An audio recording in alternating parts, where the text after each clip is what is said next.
To enjoy this episode of Forensic Tales ad-free, check us out on Patreon. Patreon.com/Forensic Tales. Forensic Tales discusses topics that some listeners may find disturbing. The contents of this episode may not be suitable for everyone. Listener discretion is advised. On a summer night in 2015, New Jersey Transit train 4693 struck and killed an 18-year-old named Tiffany Valiante. Her death was ruled a suicide, but her family believes that the recent high school graduate and star athlete was actually murdered. This is Forensic Tales, episode number 231, The Suspicious Death of Tiffany Valiante.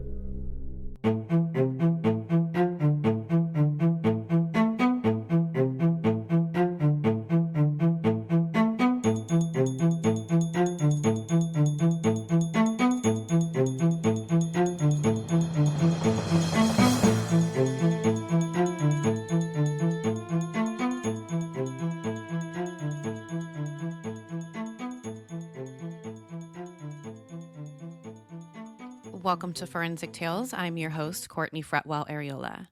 Forensic Tales is a weekly true crime podcast covering real, spine-tingling stories with a forensic science twist. Some cases have been solved with forensic science, while others have turned cold. Every remarkable story sends us a chilling reminder that not all stories have happy endings. As a one-woman show, your support helps me find new compelling cases, conduct in-depth, fact-based research, as well as produce and edit this weekly show. You can support my work in two simple ways. Become a valued patron at patreon.com/Forensic Tales and leave a positive review. Before we get to this week's episode, we've got 3 new Patreon supporters to thank this week: Devin, Luis, and Chris B. Now, let's get to this week's episode. In July 2015, the parents of 18-year-old Tiffany Valiante from Mays Landing, New Jersey, thought that their daughter had a bright future ahead of her. She had just graduated from high school a few weeks earlier and already had a volleyball scholarship to attend Mercy College in New York. After college, she talked about pursuing a career in criminal justice to become a cop or join the Air Force. But before Tiffany could even start her freshman year of college, her life was tragically cut short after being struck and killed by a train. On the night of July 12, 2015, 4 weeks after Tiffany's high school graduation, her partially clothed, barefoot, mangled body was found on a dark stretch of the Atlantic City rail line, approximately 4 miles from her house. She had been hit by a New Jersey Transit train, and within hours, her death was ruled a suicide. But her family suspects she was murdered. Let's dive into her story and see if the forensic evidence can help answer some of the many unanswered questions about her death. Standing at 6'2", Tiffany Ida Mae Valiante was a star athlete in both volleyball and softball at Oakcrest High School in Mays Landing, a rural area of New Jersey about 20 miles west of Atlantic City. That's where she lived with her dad, Steve, mom, Diane, and 2 sisters, Crystal and Jessica. Steve worked as a maintenance worker for the state of New Jersey, and Diane was an administrative assistant for the local public school district. Tiffany's 2 older half-sisters, Crystal and Jessica, were daughters from Diane's first marriage. Then came Tiffany. She was a surprise baby, but both Steve and Diane said that she completed their family from the moment she was born. In July 2015, Tiffany was 18 years old, and the day of July 12, 2015 started completely uneventful. Tiffany spent the morning at home, leaving briefly to get a lemonade at a local Wawa. That afternoon, Tiffany and her parents walked across the street to Steve's brother's house for a party. His daughter, who was Tiffany's cousin, had just graduated from Holy Spirit High School, and they were celebrating with a large group of friends and family who came and went throughout the day and into the evening. Throughout the night, Tiffany relaxed by the pool, took pictures, played volleyball, and made plans for decorating her new college dorm room. That evening, she invited some friends to come to the party. Tiffany's mood and behavior at the party seemed to be like it always was. No one thought that anything seemed off or was bothering her. Tiffany even spoke enthusiastically about going off to college and was hatching a plan with one of her two half-sisters to go with her to pick up a kitten for their mom a week or so later as a birthday surprise. But something changed as the night went on. At around 9:15 p.m., Tiffany left the party and walked across the street back to her parents' house to shower and meet up with the friends she had invited to the party. Around that same time, Tiffany's mom, Diane, got a phone call from one of Tiffany's friends saying that she was outside their house and needed to talk to her. Diane went back to grab Steve, and they both left the party to meet up with this friend. When they got to the driveway, Tiffany's friend was upset and told them how Tiffany had stolen her credit card and spent over $300 on clothes and food without her permission. Initially, Diane defended her daughter, saying that she had no reason to use her friend's credit card because she could use her and Steve's card basically anytime that she wanted to. When Tiffany came outside the house, she denied using the credit card, even though a receipt for $86 using that card was later found in her room. And the part about always being able to use her parents' credit card anytime she wanted to might not be exactly true. Just a couple months earlier, Tiffany got in major trouble for taking money from their bank account without their permission. So she had a habit of stealing money or at least buying things that she shouldn't. Still, Tiffany flatly denied taking the friend's credit card or spending any of her money. The whole conversation with this friend only lasted about 10 minutes. And at around 9:24 p.m., the friend and her mom drove off. By that point, Steve had gone back inside the house and Diane went to go search Tiffany's car. While doing so, she said she saw Tiffany slipping her friend's credit card into her back pocket. When Diane confronted Tiffany about it, Tiffany eventually admitted to stealing and using the card, which didn't exactly make her mom too happy. They got into a little bit of an argument, and Diane went back inside the house to go grab Steve so that they all could talk about it. About 1 minute later, at 9:28 p.m., they came back outside the house, but Tiffany was nowhere to be found, and that was the last time that anyone saw her alive. Steve and Diane immediately started looking for Tiffany. They called and texted her cell phone, but got no response. They also called the friend they were just talking to about the stolen credit card, who came back to the house with two other friends to help look for her. At first, they thought Tiffany might be playing some joke on them, hiding in the woods behind the house and watching the search effort from behind a tree. But eventually, it became clear this wasn't the case, and a large group of family and friends split up into search parties. They searched the neighborhood by foot and car for the next 2 hours, but saw no sign of her. Tiffany's two older half-sisters, Jessica and Crystal, as well as their uncle, began searching the surrounding woods on quad bikes, but still, nothing. With so many people and cars in the neighborhood attending the graduation party, it seemed a little strange that no one saw Tiffany walk off anywhere or get into someone's car. Tiffany is pretty hard to miss. She's well over 6 feet tall, and everyone in the neighborhood knew her. So why didn't anyone see her run off that night? At around 11 o'clock, they finally found something. Steve spotted Tiffany's cell phone in the dirt near the end of their driveway, about 8 feet from the road. Right away, Steve knew this wasn't good. Like almost every 18-year-old girl, his daughter wouldn't go anywhere without her cell phone. She was the type of girl with a waterproof phone case just so she could use it in the pool and in the shower. So why would she go anywhere without it? Without any sign of her, the family called off the search around midnight and called the police. They had no idea that by that time, Tiffany had already been dead for over 30 minutes. Diane and Steve had a deer camera set up in their front yard. When they pulled the tapes from earlier that night, Tiffany was spotted walking away from the house at 9:28. 1 minute later, at 9:29, The camera captured her parents and the family dog walking out of the house to go talk to her about the stolen credit card. That means that within just 60 seconds, Tiffany was gone. In the Deer camera, Tiffany is wearing the same outfit she wore to the party: a pair of blue denim shorts, a black t-shirt, a white headband, and flat shoes that she just bought. No one else is with her as she leaves her parents' front yard, and nothing really stands out from the video. Once Tiffany walked out of the camera's view, she was gone. At almost the same time that Tiffany's parents called the police, Tiffany's uncle Michael drove down South Pomona Road, which wasn't far from the house. When he got to the railroad tracks, he noticed several police cars parked on the transit access road.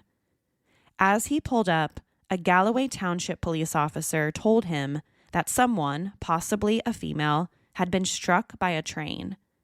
But he couldn't say anything beyond that because the New Jersey Transit Police Department was handling the investigation. Michael went up to one of the transit officers and asked him if he had seen anyone matching Tiffany's description. The officer said that he didn't, but told Michael that the person who was hit by the train might match her description. At that point, Michael hoped and prayed that that person wasn't his niece Tiffany, but it was obvious that it was. Tiffany had been struck by a train headed from Philadelphia to Atlantic City along an isolated stretch of track 4 miles from where she lived. Less than 24 hours after Tiffany was found dead, the New Jersey Transit Police Department ruled it as a suicide and closed the case. According to their investigation, she had intentionally thrown herself in front of the train that was traveling over 80 miles per hour. Now here's everything about what we know about Tiffany and that train. The train that hit her was train number 4693. It had left Philadelphia at 9:50 p.m. and headed east toward Atlantic City. About 60 people, including passengers and crew members, were on board. The train had just passed underneath the bridge at Tilton Road in Galloway Township and was headed toward the crossing at Genoa Avenue when it hit Tiffany at 11:12 p.m. near mile marker 45.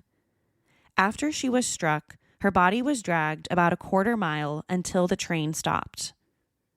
This all happened at a spot on the train tracks about 2.6 miles away from Tiffany's house. It was also about 1 mile away from the closest intersection. So it was a really dark part of the tracks without a single light around. This also meant that Tiffany walked over 2.5 miles to get there, basically in the complete dark. Now, a little bit of a warning here. This next part is very disturbing. According to the medical examiner's report, all 4 of Tiffany's limbs had been ripped from her torso. Her face and head were completely crushed, and her brain, quote, extruded from the cranial cavity, end quote. She was wearing nothing but her underwear and a sports bra. So that means her denim shorts, white headband, and black t-shirt were all missing and nowhere near her body. And her feet, which were severed completely from her body, were found without the shoes. When the New Jersey Transit Police examined the train, they reported that the impact happened on the lower left-hand side of the train closest to the tracks, which they believed was consistent with the train hitting Tiffany if she had thrown herself in front of it. 2 engineers were on board the train that night. 1 senior engineer, Wayne Daniels, and 1 student, Marvin Oliveris. That night, they both signed off on police reports saying that they saw Tiffany jump in front of the train. The senior engineer, Wayne Daniels, told investigators that he was the one to instruct the student engineer to blow the horn and ring the bell. Based on all of this, the police were pretty quick to rule this off as a suicide. Tiffany got into a fight with her parents about the stolen credit card. She walked a little over 2 miles to mile marker 45 and then jumped in front of the train. They even had 2 eyewitnesses who basically said that they saw the entire thing. So case closed. But Tiffany's family disagrees, and here's why. According to Paul D'Amato, an attorney for Tiffany's family, both engineers on board made inconsistent statements to the police about what they saw. When the senior engineer was questioned by the police right after all of this happened, he reportedly said that he saw Tiffany jump in front of the train. However, when he was asked that same question several days later while under oath, he allegedly changed his story and said that he didn't see her because his back was turned to the tracks. There are also supposedly inconsistencies in the student's story as well. According to the family's attorney, when he was first asked the question, "When did you first see Tiffany?" he answered, "I didn't see her until I was right on top of her," end quote. But 10 days later, when he was questioned, also under oath, he said that he saw her crouched down next to the train tracks when he was about a half a mile away. Then he said he saw her stand up and dive in front of the train. In another interview, he said that Tiffany, quote, darted out from the woods and ran onto the tracks right before she was hit. So which one is it? Did they both see her like they originally said the night that it happened? Did only one of them see it happen, which is what they later on said? Did she run toward the tracks or was she crouched down next to them? Maybe these details don't really mean that much. But according to Tiffany's family, they do. Essentially, since that these engineers' statements to the police played a really big role in their decision to rule this a suicide. On board the train was a major event incident recorder. This was essentially the train's black box, recording everything that the train did, so how fast it was going to when the brakes were applied. Now, based on the black box's data, we know that it took the student engineer 4.1 seconds to sound the horn, hit Tiffany, and apply the emergency brake. Tiffany's family doesn't think that he would have been able to see her jump in front of the train during that time frame. Instead, he probably only saw parts of her body flying in front of the train.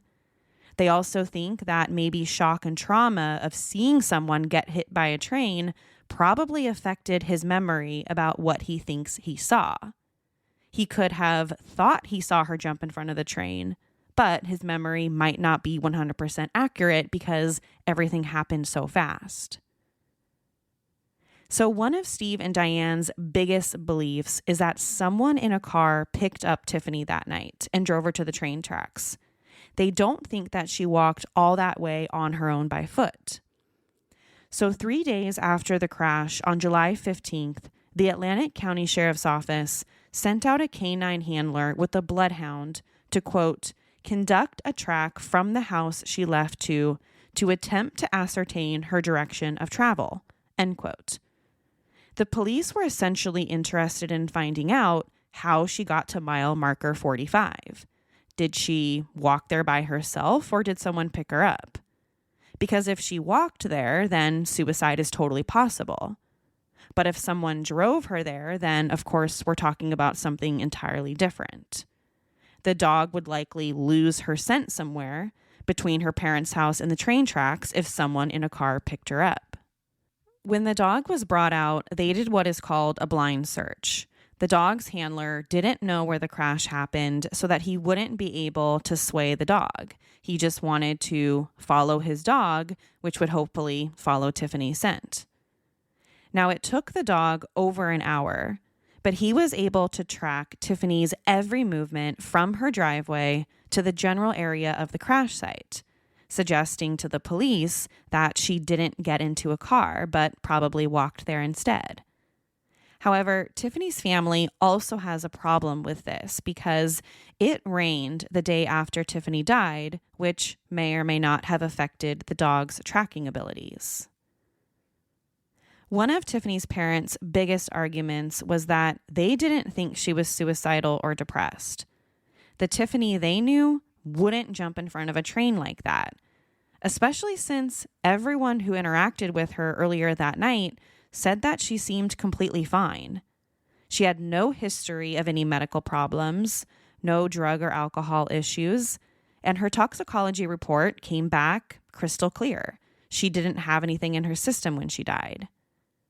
But the biggest question here is, at least for me, was Tiffany as happy as she claimed to be, or as happy as her parents thought?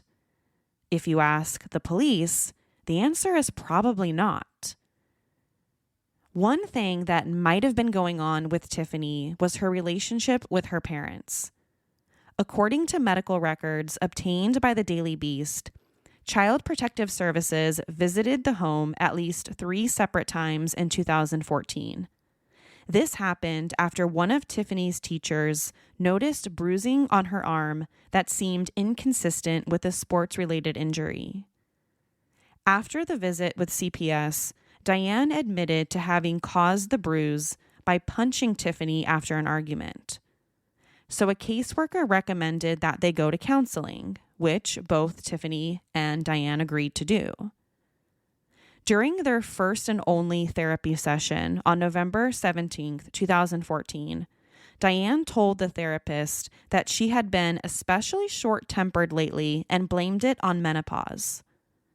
In the therapist's report, she wrote that Diane and Tiffany had, quote, trouble communicating, but her official assessment was that the two enjoyed a, quote, stable family relationship, end quote. Tiffany never once told the therapist that she felt depressed or suicidal, so their case was officially closed by CPS. Just 2 days after this meeting with a therapist, Tiffany's grandfather died on November 19th. And around that same time, she started skipping class and smoking pot. She also got caught stealing money from her mom's bank account right before Christmas. In early 2015, about 6 months before her death, Tiffany came out to her friends and family as gay. She started dating a woman from Philadelphia who she met online, but they broke up just a couple days before Tiffany died. Now, the family says that their breakup was mutual, and Tiffany seemed to be fine with it. She was even talking to another woman when she died. And in her last social media post, she talked about how content she felt with her life. So this breakup may or may not have had anything to do with it. But this next part might. One of Tiffany's friends from high school told the police that she thought Tiffany was acting differently in the months leading up to her death. She said she seemed distant, and apparently Tiffany told her that she felt lonely. Another friend said that she heard that Tiffany sent a text message to a friend on the night of her death, basically saying, just answer yes or no. Should I do it? But no one really knows what Tiffany was actually talking about in that text. Other friends told investigators that she had harmed herself by cutting her wrist and leg on at least 2 separate occasions. One claimed that Tiffany had been depressed and suggested untreated mental illness may have played a role. But Steve and Diane deny all of that, saying that they've never heard Tiffany say any of those things. They said she was really looking forward to college and had plans for the future. So I don't know who to believe, the friends or the parents. 3 weeks after Tiffany died on August 3rd, her mom, Diane, told the Daily Beast that she went for a walk to try and clear her head.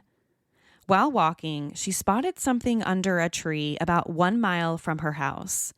It was Tiffany's missing pair of shoes and her white headband.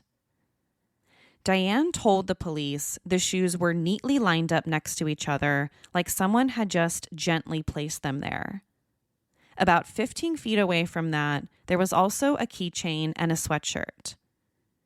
The police came and collected the shoes and headband, which they put into evidence, but they were never tested for DNA. They weren't tested until 5 years later when the family got a court order to pay for the forensic testing on their own. But by that point, again 5 years later, the chain of custody had already been broken, so they couldn't find any usable DNA. The police also lost the keychain before it could be tested. Now, the location of Tiffany's shoes and headband is really, really strange. They were found about 1.75 miles away from where she was hit by the train and about 1 mile away from her parents' house. So that meant she walked almost 2 miles without her shoes on. And why would she take off her headband?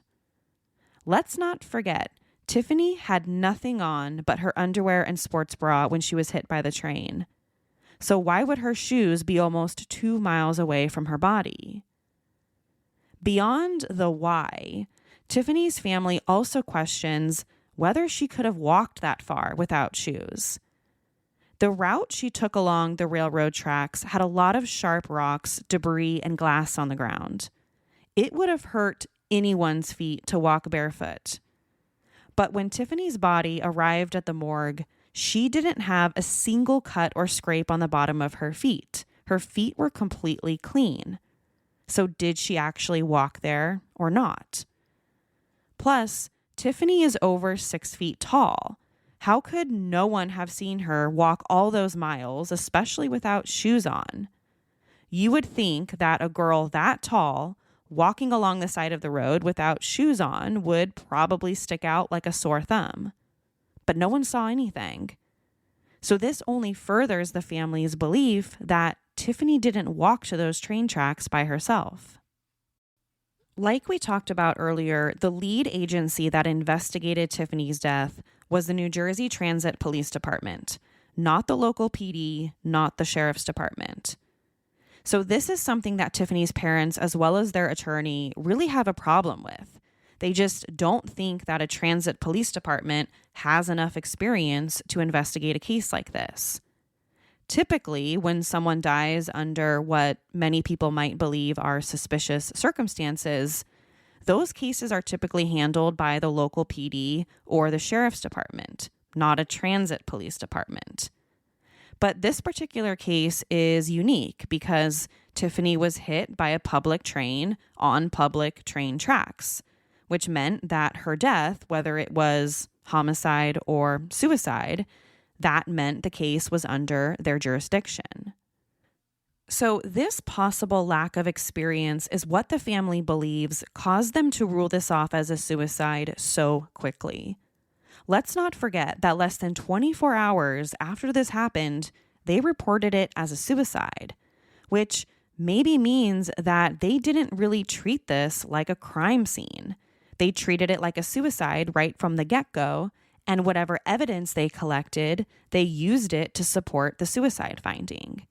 It was like the police had tunnel vision and only looked at certain pieces of evidence that supported their original finding. Now, of course, this is what the family says, not what the police are going to say. But the family believes that the police were really sloppy when it came to evidence collection.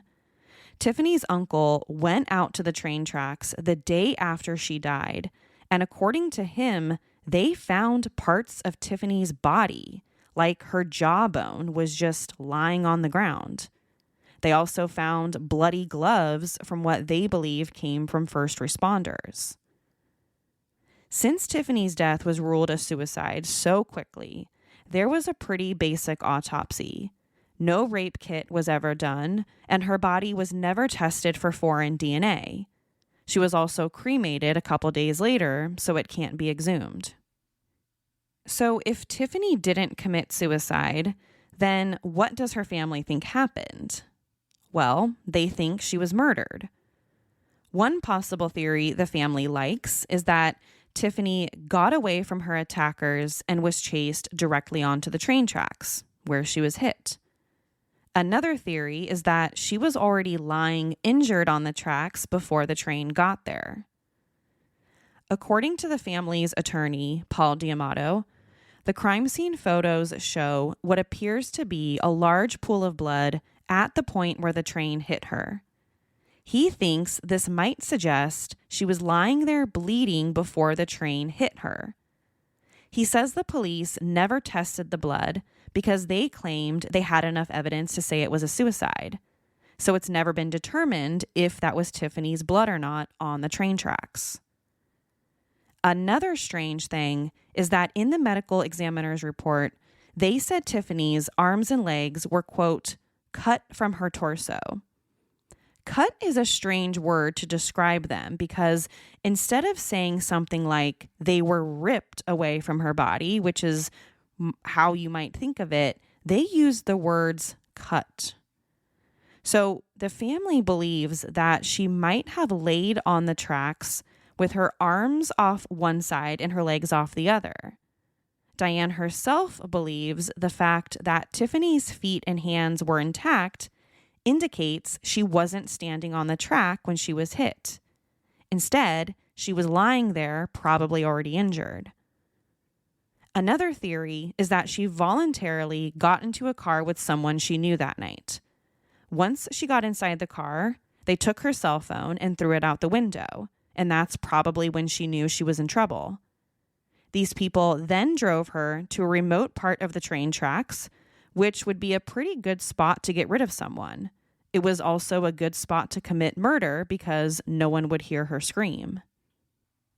Almost right after Tiffany's death, the family set up a tip line hoping for anonymous tips from the public. And in November 2016, they got one. They got a call from a grocery store manager who said he overheard 3 of his teenage coworkers talking about Tiffany's case. In his interview with the police, this manager said he overheard his coworkers saying that her death was a homicide. According to the store manager, the coworkers didn't have anything to do with it, but they were just retelling something that they heard. One even claimed to be at that same graduation party with Tiffany that night.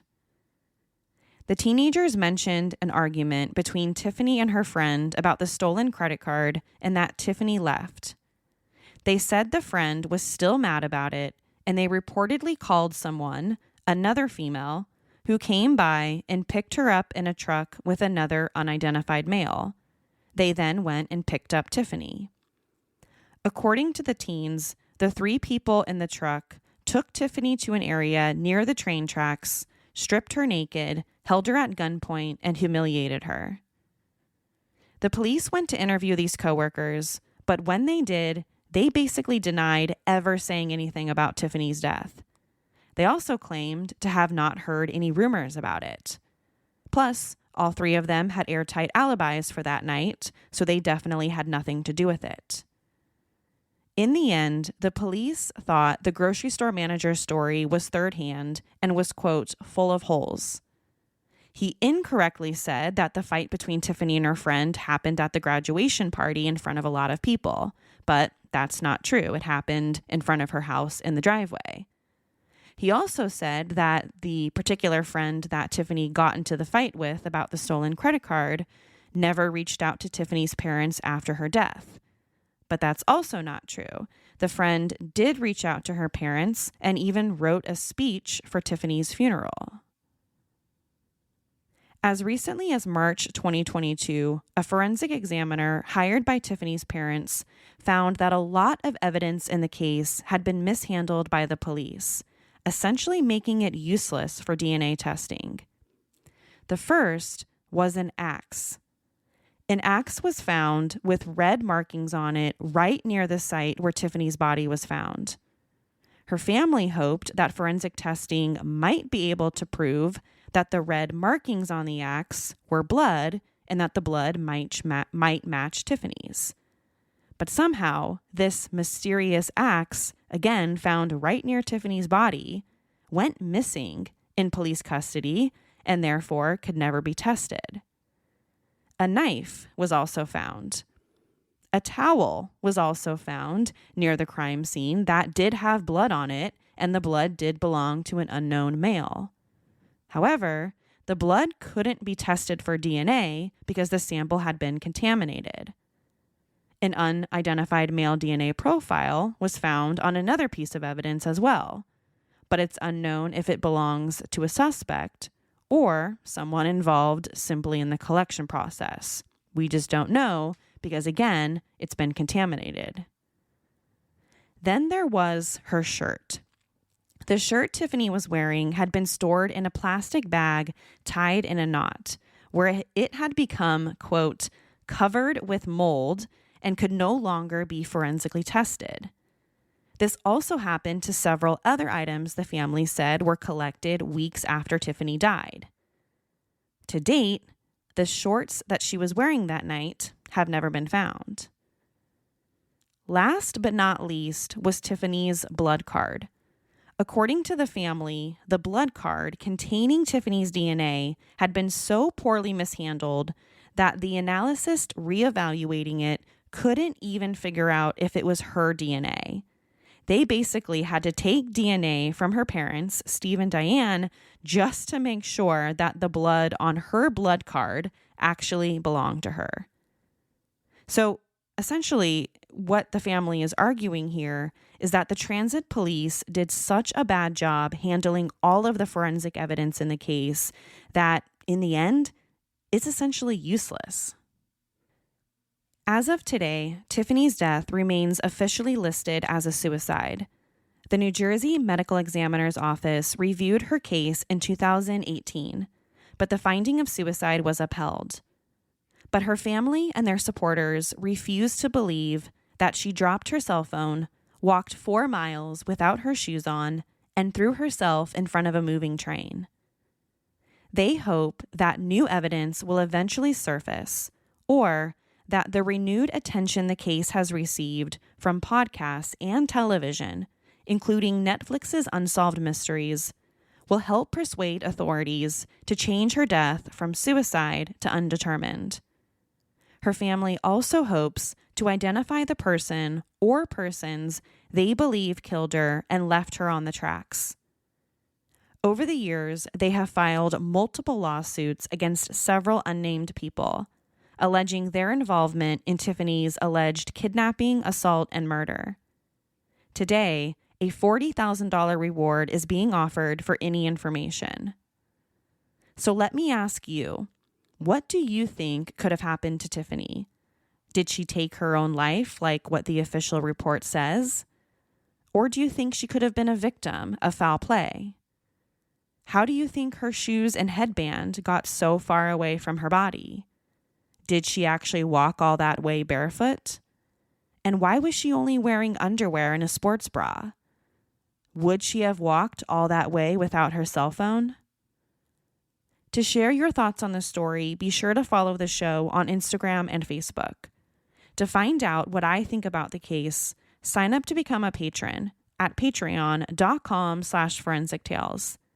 After each episode, I release a bonus episode where I share my personal thoughts and opinions about the case. You'll want to listen to this one because I'm going to share what I think happened. Don't forget to subscribe to Forensic Tales so you don't miss an episode. We release a new episode every Monday. If you love the show, consider leaving us a positive review or tell friends and family about us. You can also help support the show through Patreon. Thank you so much for joining me this week. Please join me next week. We'll have a brand new case and a brand new story to talk about. Until then, remember, not all stories have happy endings. Forensic Tales is a Rockefeller audio production. The show is written and produced by me, Courtney Fretwell Areola. For a small monthly contribution, you can help create new compelling cases for the show, help fund research, and assist with production and editing costs. For supporting the show, you'll become one of the first to listen to new ad-free episodes and snag exclusive show merchandise not available anywhere else. To learn about how you can support the show, head over to our Patreon page, patreon.com/forensictales, or simply click the support link in the show notes. You can also support the show by leaving a positive review or tell friends and family about us. Forensic Tales is a podcast made possible by our Patreon producers, Tony A., Christine B., Sherry A., Michael D., Nicola, Jerry M., Brian W., Megan G., Ureli, Jerry, Ann F., Ken S., Carol A., and Louise B. If you'd like to become a producer of the show, show, head over to our Patreon page or send me an email at Courtney@forensictales.com to find out how you can become involved. For a complete list of sources used in this episode, please visit forensictales.com. Thank you for listening. I'll see you next week. Until then, remember, not all stories have happy endings.